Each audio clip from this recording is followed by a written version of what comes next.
Hi everyone, I'm Kaylin. 네, 안녕하세요 여러분. 저는 케일린이고요.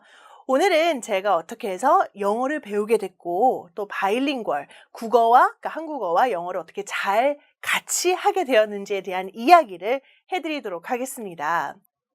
이렇게 한 7개국에서 살았지만 오늘은 특히 대한민국, 뉴질랜드 그리고 미국을 중점적으로 말씀드릴 건데 그 이유는 제가 영어를 배우고 영어로 대화를 하면서 생활할 때 3가지 터닝 포인트가 있었어요. 그게 바로 이 3개의 나라에서였거든요.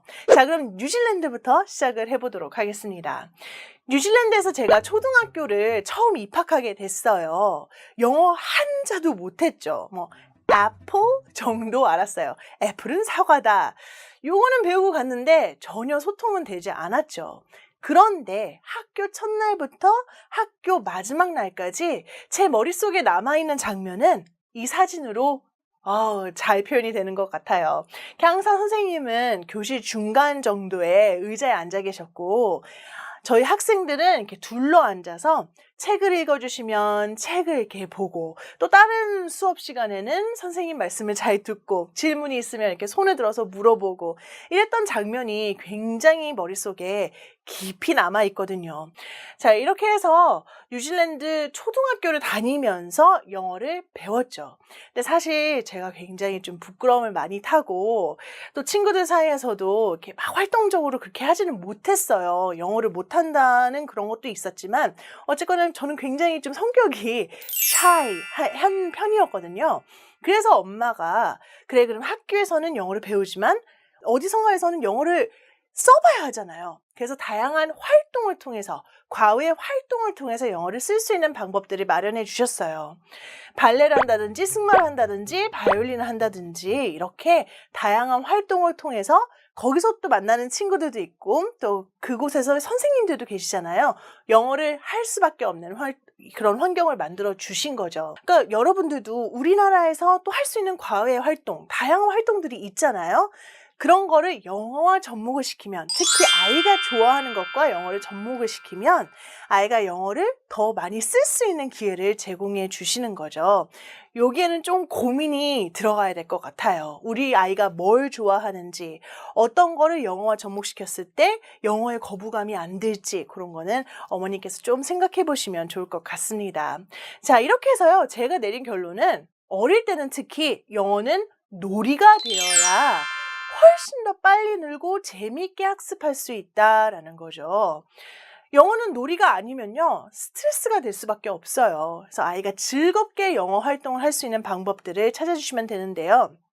제가 아까 과외 활동과 연결시켜야 된다라고 말씀드렸는데 그렇게 어렵지 않습니다. 예를 들어서요, 우리 아이는 강아지를 너무 좋아하는 거예요. 동물을 너무 좋아해요. 그러면 동물이나 강아지나 고양이에 관한 그런 책들도 굉장히 많거든요.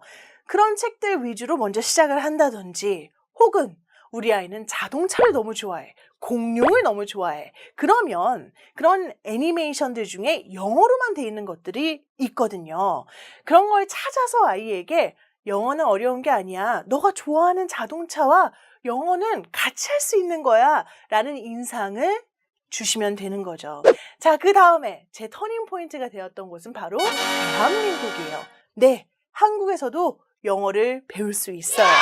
주로 우리는 학교의 교과 과목은 영어라는 그 과정은 시험 위주의 영어고 문법 위주의 영어잖아요.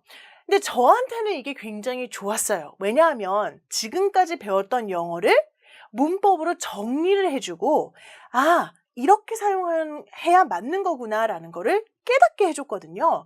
또 그거를 시험을 통해서 한번 확인해 볼 수 있는 기회도 얻었고요. 그래서 제 생각에는 아이들이 영어는 놀이고 재밌다. 지금 문법을 정확하게 쓰지 않아도 상관없어요. 나중에 영어가 좀 자연스러워지면 그때 문법을 통해서 한번 정리할 수 있는 기회가 있거든요. 그럼 그때 문법이 아주 재밌게 느껴집니다. 그래서 한국에서 이렇게 시험을 보면서 또 문법 위주로 공부하면서 한번 내 영어 실력을 점검하고 정리할 수 있는 기회가 되었습니다. 자, 그 다음에 이제 미국으로 건너갔는데요. 미국에서는 가장 기억 남는 거는 당연히 영어 수업이겠죠. 영어는 미국에서 국어잖아요. 그래서 미국의 국어 수업이 굉장히 기억에 남았는데 이때 다니면서 영어 수업은 항상 똑같았던 게 기억이 나요. 항상 같은 패턴으로 돌아갔어요. 어떻게 돌아가느냐? 일단 책을 읽었습니다. Read a book. 책을 읽은 후에는 선생님과 함께 또 학생들과 함께 친구들과 함께 analyze it. 분석을 했어요. 그런 다음에 이제 과제로 write an essay. 에세이를 썼죠. 그래서 책을 선정할 때는 그게 제일 좋은 것 같아요. 내 아이에게 지금 가장 큰 관심사가 뭔지, 또 내 아이가 이런 책을 읽으면 흥미롭게 생각하겠구나. 그런 걸 위주로 선택을 하시고 같이 함께 분석을 하고 같이 함께 또 뭐 에세이까지는 쓰진 못하겠지만요. 한번 이야기도 나눠보고 그 후에 그거 관련된 활동들을 같이 하면서 영어를 공부하는 게 아주 도움이 많이 됐습니다. 요거를 따르면 여러분들 영어는 아주 쉽고 재미있게 배울 수 있습니다. 그래서 이제 미국의 국어 수업은 요랬다라는 걸 알려드리고요. 저는 이제 개인적으로 한국에 와야 되기 때문에 영어 과외를 따로 받았었고요. 또 33,000이라는 단어책이 있었어요. 그거를 굉장히 많이 외웠었는데 문제는 뭐냐면 이때는 그냥 외우기만 했거든요. 그래서 단어 뜻 이렇게 외웠었는데 지금은 33,000에 있는 단어들을 대부분 다 알거든요. 근데 이거는 제가 일을 하면서 자연적으로 습득을 하게 됐기 때문에 33,000에 있는 단어들을 알아요. 여기서 이제 얻어갈 수 있는 건 뭐냐? 그냥 단어만 외우는 게 아니라 단어장 굉장히 좋은 거죠. 정리할 땐. 하지만 처음에 외울 때는 책을 통해서 자연스럽게 이 뜻을 유추하면서 학습을 하거나 나의 생활에 밀접한 단어들을 먼저 배운다거나 이런 식으로 해서 좀 더 자연스럽고 재밌게 단어를 외울 수 있어야 돼요. 그냥 내리 외우면 사실 남는 게 많이 없거든요. 그래서 이 얘기는 조금 이따가 다시 또 해드리도록 할게요. 제 직업과 관련돼서요. 그래서 저는 또 이렇게 미국에서도 생활하면서 이렇게 과외도 하고 33,000도 외우고 굉장히 열심히 영어 공부를 했습니다.